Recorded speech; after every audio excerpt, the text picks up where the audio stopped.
Supreme court ने इस पर टिप्पणी की है कि धन विधेयक के माध्यम से पारित विवादास्पद कानूनों जैसे इलेक्टोरल बॉन्ड योजना की समीक्षा की जा सकती है। कोर्ट इस बात की जांच कर सकता है कि क्या किसी कानून को गलत तरीके से धन विधेयक के रूप में तो नहीं पारित किया गया। Hello guys, welcome to my channel history and polity. आज का हमारा क्वेश्चन का टॉपिक है पॉलिटी। आइए आज का क्वेश्चन देखते हैं। यदि राज्यसभा किसी धन विधेयक में सारभूत संशोधन करती है तो तत्पश्चात क्या होगा? ऑप्शन ए है लोकसभा राज्यसभा की अनुशंसाओं को स्वीकार करे या अस्वीकार करे, इस विधेयक पर आगे कार्यवाही कर सकती है। ऑप्शन बी है लोकसभा विधेयक पर आगे कोई विचार नहीं कर सकती।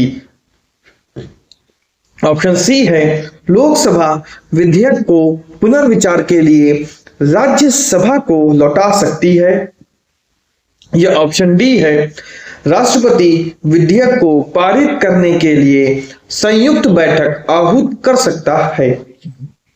इसका उत्तर ऑप्शन ए होगा।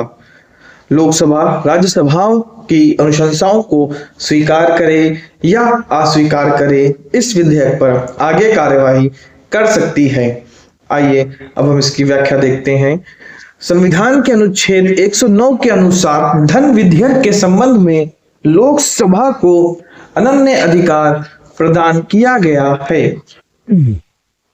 धन विधेयक के संबंध में राज्यसभा केवल सिफारिश कर सकती है। राज्यसभा के द्वारा की गई सिफारिश को स्वीकार करना लोकसभा के लिए जरूरी नहीं है। यदि धन विधेयक को लोकसभा के द्वारा पारित कर राज्यसभा के पास भेजा जाता है तो राज्यसभा के लिए यह जरूरी होता है कि वह धन विधेयक को अपनी सिफारिशों के साथ या सिफारिशों के बिना 14 दिनों के भीतर लोकसभा को वापस कर दे। यदि राज्यसभा के द्वारा उक्त 14 दिनों के भीतर धन विधेयक को लोकसभा को नहीं लौटाया जाता है तो धन विधेयक को दोनों सदनों के द्वारा उस रूप में पारित किया गया मान लिया जाता है जिस रूप में उसे लोकसभा के द्वारा पारित किया गया हो। धन विधेयक के बारे में संसद की संयुक्त बैठक आहूत किए जाने का कोई प्रावधान नहीं है। अनुच्छेद 110 कोई विधेयक धन विधेयक तब माना जाएगा यदि उसमें निम्नलिखित में से कोई एक या एक से अधिक विषयों से जुड़े प्रावधान हैं।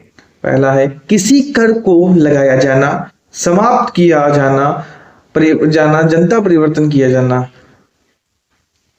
भारत सरकार द्वारा उधार धन लेने से संबंधित, संचित निधि या आकस्मिक निधि से धन निकालना, भारत की संचित निधि से धन का विनियोग, लोक लेखा से किसी प्रकार से कोई धन प्राप्त करना। अनुच्छेद 110 खंड 3 कोई प्रावधान धन विधेयक है या नहीं, इसका निर्णय लोकसभा अध्यक्ष ही करेंगे। इसे किसी भी न्यायालय में चुनौती नहीं दी जा सकती। इसको लेके एक समीक्षा हुई थी, न्यायिक समीक्षा, उसको देखते हैं। न्यायिक समीक्षा सुप्रीम कोर्ट ने इस पर टिप्पणी की है कि धन विधेयक के माध्यम से पारित विवादास्पद कानूनों जैसे इलेक्टोरल बॉन्ड योजना की समीक्षा की जा सकती है। कोर्ट इस बात की जांच कर सकता है कि क्या किसी कानून को गलत तरीके से धन विधेयक के रूप में तो नहीं पारित किया गया। अदालत का अधिकार 7 न्यायाधीशों की एक पीठ इस मुद्दे पर विचार कर रही है कि क्या किसी विधेयक को धन विधेयक के रूप में नामित करने के स्पीकर के फैसले की न्यायिक समीक्षा की जा सकती है। संक्षेप में धन विधेयक के परिभाषा संबंधी निर्णय को चुनौती नहीं दी जा सकती, लेकिन यदि प्रक्रिया में संवैधानिक उल्लंघन हुआ है तो सर्वोच्च न्यायालय उसमें हस्तक्षेप कर सकता है। अनुच्छेद 117 धन विधेयक राष्ट्रपति की सिफारिश से लोकसभा में पेश किया जाता है, राज्यसभा में नहीं। सभी धन विधेयक सरकारी विधेयक होते हैं।